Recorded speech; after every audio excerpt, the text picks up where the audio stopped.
ठाकुर से प्रेम आज की भाषा में कहे तो फीमेल भी कर सकता है और मेल, क्योंकि वो भक्त की बात हो रही है, जेंडर की बात नहीं हो रही।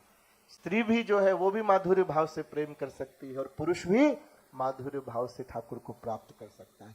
जब दंडकारण्य में भगवान श्री राम वनवास के समय गए तो हजारों की संख्याओं में ऋषि मुनि मिलने के लिए आए श्री राम से। उन्होंने कहा कि हम आपकी माधुर्य भाव से उपासना कर रहे हैं।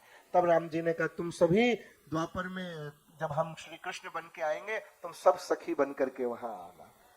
जितने संत मिले, ऋषि मिले, जो माधुर्य भाव से कर रहे थे, सबको बुलाया। जब सीता वनवास हो गया, जब यज्ञ करने के लिए बैठे तो गुरु जी ने कहा सोने की सीता बनवाओ। तो हजारों यज्ञ करे राम जी ने, तो हजारों सीताएं बनवाई। एक दिन रात्रि में सो रहे थे तो सीता जी जागृत हो उठी। वो जितनी सीताएं थी, प्राण प्रतिष्ठा हुई थी, वो जागृत हो गई। राम जी घबरा गए, भाई इतनी सारी देवियां कौन हो? बोले हम आपकी पत्नी है।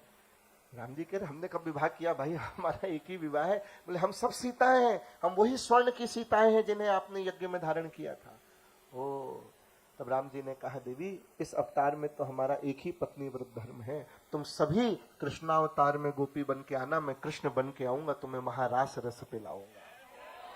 यहां तक कि जो वेद की ऋचाएं हैं, वेद जो ग्रंथ है उसकी ऋचाएं वो रस पीना चाहती हैं प्यारे श्याम सुंदर का, तो वेद की ऋचाएं गोपियां बन के प्रकट हुई हैं ब्रजमंडल में। ये सब वो बड़े बड़े संत महापुरुष हैं। इसमें दूर दूर तक कहीं कामुकता का और आसक्ति का और अटैचमेंट और वल्गैरिटी का, लस्ट का कहीं दूर दूर तक लेना देना नहीं, क्योंकि हमारी बुद्धि में वही घुसा हुआ है तो हमको भी वही दिखाई देगा।